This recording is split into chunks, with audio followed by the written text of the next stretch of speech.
Hello everyone, welcome to my channel. मैं हूं आपकी होस्ट रश्मि।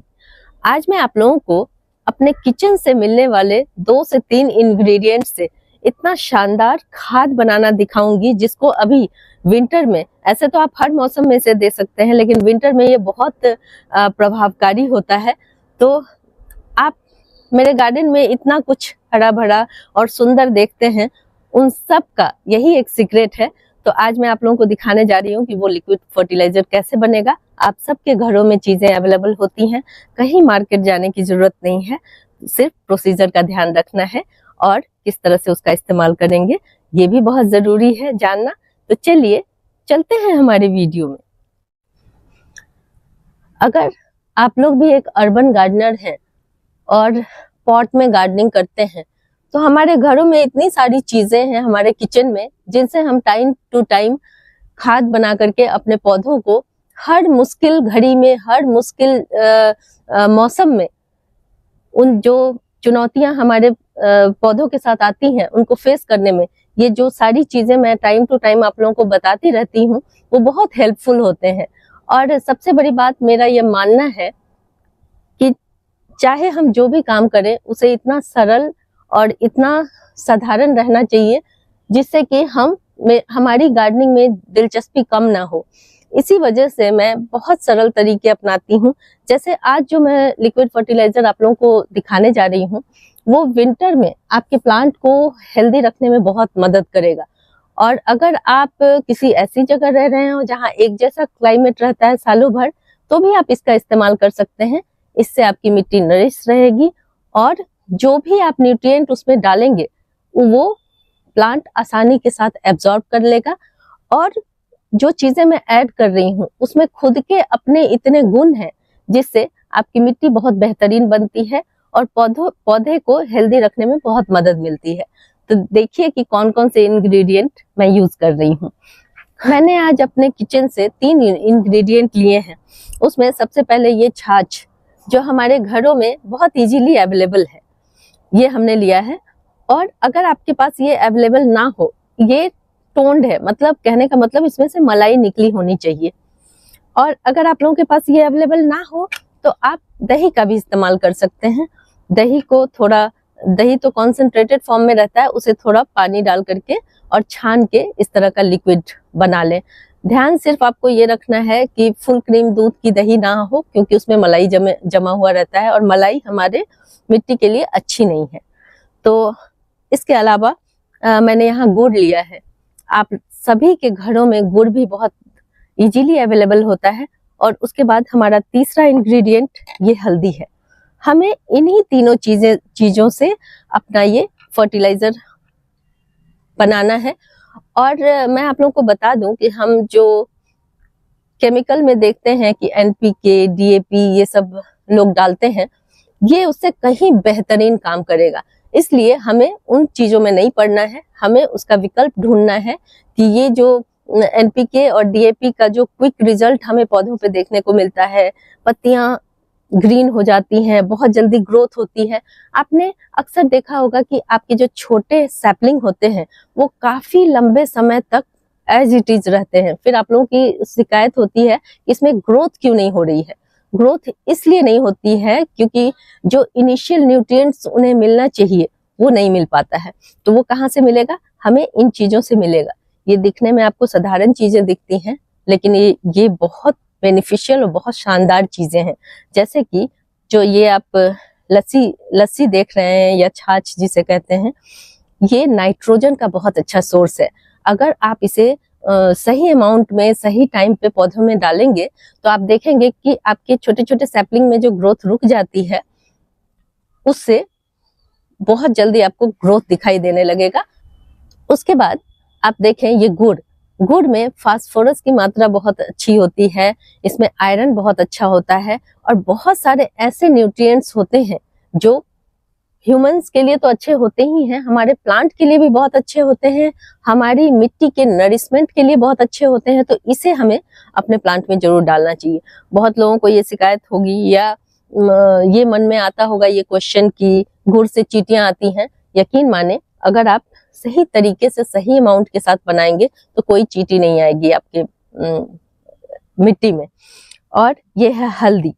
हल्दी बहुत अच्छा माना जाता है, लेकिन इसकी भी मात्रा आपको निश्चित करनी होगी। ऐसा नहीं है कि हम बहुत सारा हल्दी डाल दें, क्योंकि जो बैक्टीरिया होते हैं उनका बैलेंस होना बहुत जरूरी है, इसलिए मात्रा का ध्यान जरूर रखें।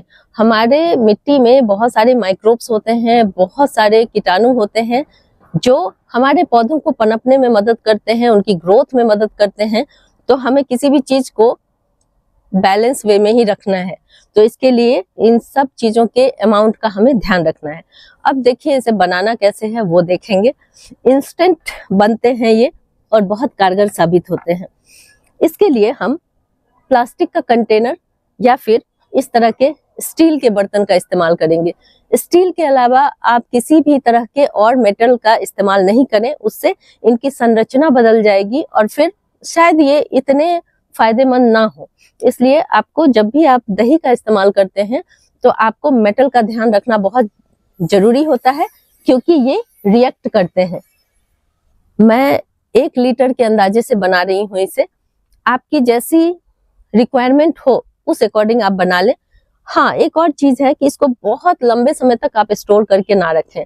जब भी आप बनाएं विद इन 1 मंथ इसको अपने गार्डन में इस्तेमाल कर लें तो ज्यादा अच्छा रहेगा, क्योंकि इसमें जो माइक्रोब्स होंगे वो बहुत अच्छे अमाउंट में होंगे। ये देखें, मैं तकरीबन 1 लीटर के हिसाब से इसे बना रही हूँ। उसी के हिसाब से आप अपने इंग्रेडिएंट को बढ़ा घटा सकते हैं। देखें, 1 लीटर के करीब मेरा ये कंटेनर है। थोड़ा बहुत अगर मात्रा थोड़ी बहुत इधर उधर हो तो कोई दिक्कत वाली बात नहीं है। इसके मैंने यहाँ पे करीब 250 ml के करीब ये लस्सी या छाछ जिसे कहते हैं ये लिया है।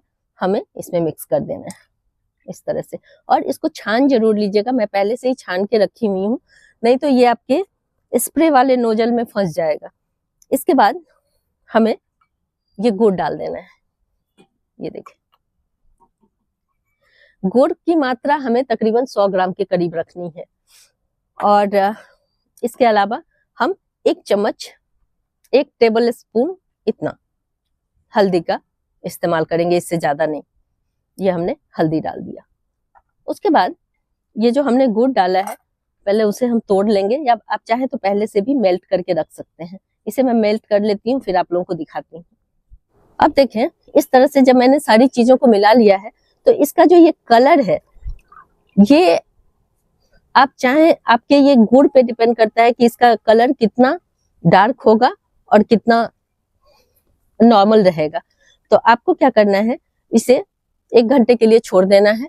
1 घंटे के बाद आप इसका इस्तेमाल क्विक भी कर सकते हैं, 24 घंटे छोड़ के भी कर सकते हैं, और विद इन 1 मंथ भी कर सकते हैं। ये इंस्टेंट है, इससे कोई खराबी नहीं होगी और आपका प्लांट बहुत बढ़िया से चलेगा। अब क्या करना है, अगर आप इसे स्प्रे करते हैं या फिर मिट्टी में डालते हैं तो भी आप सेम ही अमाउंट इसमें डालेंगे। कैसे आपको इस्तेमाल करना है, जैसे मान लीजिए आपने 1 लीटर पानी लिया, 1 लीटर पानी में इसका सिर्फ 100 ml आपको यूज करना है। और अगर आप, जैसे मेरा ये जो शावरिंग वाला ये पॉट है, इसमें मैं तकरीबन 2 लीटर पानी ली हुई हूँ, तो मैं इसमें 200 ml डालूंगी। तो आप अगर इसके अमाउंट का ध्यान रखेंगे तो आपकी पत्तियां जलेंगी नहीं, आपकी पत्तियां बहुत बढ़िया रहेंगी। और अगर कंसंट्रेटेड वे में ये रहेगा तभी इसमें चींटियां आएंगी, इतना आपको ध्यान रखना है। अदरवाइज जैसे जैसे ये डिकम्पोज होता जाएगा, जैसे जैसे ये छाछ खट्टी होती जाएगी और गुड़ की वजह से इसमें जो बैक्टीरिया पनपेंगे वो आपकी मिट्टी के लिए बहुत अच्छे होंगे, और इससे फंगस से भी आप कुछ हद तक बच जाएंगे। क्योंकि हमने इसमें जो दही मिलाया है, जो छाछ मिलाया है, तो छाछ ये मिट्टी के फंगस को हटाने में बहुत अहम भूमिका निभाता है। तो अभी देखें, मैं इसमें तकरीबन, ये मेरा ग्लास 250 ml के करीब इसमें आता है कुछ भी, तो हम इसमें 200 ml देखें, इस तरह से थोड़ा कम, देखें इस तरह से 200 ml के करीब हमने इसे लिया और 2 लीटर पानी में हम इसे डाल देंगे। अब मैं आपको दिखाऊंगी कि इसे मैं किस तरह मिट्टी में भी देती हूँ और किस तरह इसे ऊपर से शावर भी कर दूंगी। अगर आप लोग इसे स्प्रेयर बोतल में भर के डालते हैं तो इसे फिर से दोबारा छानने देखें, इसमें थोड़े बहुत पार्टिकल्स आ गए हैं, इससे आपका नोजल ब्लॉक हो सकता है। तो इस तरह से हम करेंगे और यकीन माने आप इसका पहले इस्तेमाल करेंगे और फिर मुझे कमेंट सेक्शन में जरूर बताएंगे कि आपके प्लांट पे इसका क्या असर पड़ा।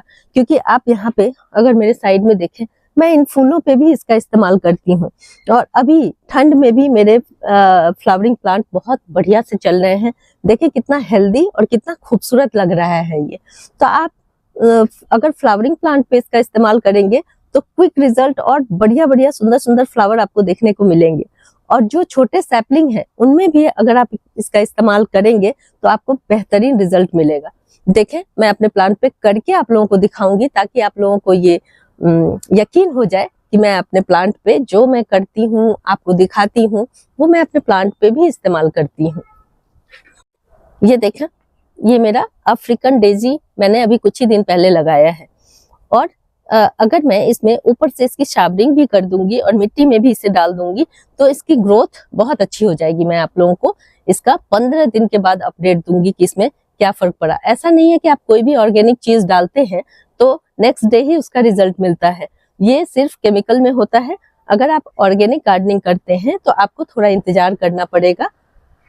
आप कम से कम 20 दिन या 1 महीने वेट करें, तब आपको इसका रिजल्ट देखने को मिलेगा।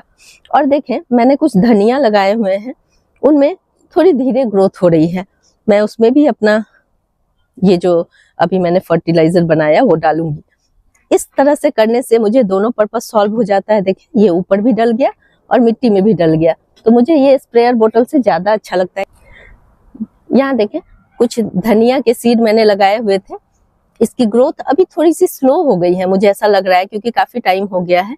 और मैं ये ही वाले फर्टिलाइजर इसमें भी डालूंगी, देखें इस तरह से। और मैं आप लोगों को इसके भी अपडेट दिखाऊंगी कुछ दिन बाद कि कितनी अच्छी ग्रोथ होती है। देखिए, थोड़ा सा ये कोई बात नहीं, ये ठीक हो जाएगा। ये पानी के प्रेशर से थोड़े झुक गए हैं, कोई दिक्कत नहीं। देखें, इस तरह से मैंने इसमें भी डाल दिया, इसमें भी बहुत अच्छी ग्रोथ दिखाई देगी। देखें इस तरह से। यहाँ देखें, मैंने कुछ गेंदे के नए नए सैपलिंग्स लगाए हैं। आप इस तरह के छोटे प्लांट में भी इसे डाल सकते हैं। ये देखें, अभी मुझे मुश्किल से 4-5 दिन हुए हैं इसे लगाए हुए। इससे ग्रोथ फास्ट हो जाती है और आपका पौधा खराब नहीं होगा। देखें इस तरह से। तो इस तरह से आप लोगों ने देखा कि कैसे मैंने इतने सिंपल तरीके से ये फर्टिलाइजर बनाया और किस तरह से अपने प्लांट को दिया। अब देखिए, इसमें प्रिकॉशन एक ही रखना है। जैसे आपके जब कलियां खिल गई हों तो हमें ऊपर से इसका स्प्रे नहीं करना है। आप चाहें तो मिट्टी में दे दें, लेकिन ऊपर से इसका स्प्रे करने से हमारे जो ये फ्लावर हैं ये खराब हो जाएंगे। आपको बस इतना ध्यान देना है। बाकी आप किसी तरह के प्लांट में इसे दे सकते हैं। अगर आप अवॉइड कर सकते हैं तो सक्यूलेंट प्लांट जो होते हैं उनमें अवॉइड करें, और बाकी आप हर तरह के प्लांट में इसे दे सकते हैं। अगर आप लोगों को मेरी ये वीडियो पसंद आती है तो प्लीज इसे लाइक, शेयर एंड सब्सक्राइब करना ना भूलें। बेल बटन को जरूर दबाएं। Live nature, love nature. Thank you.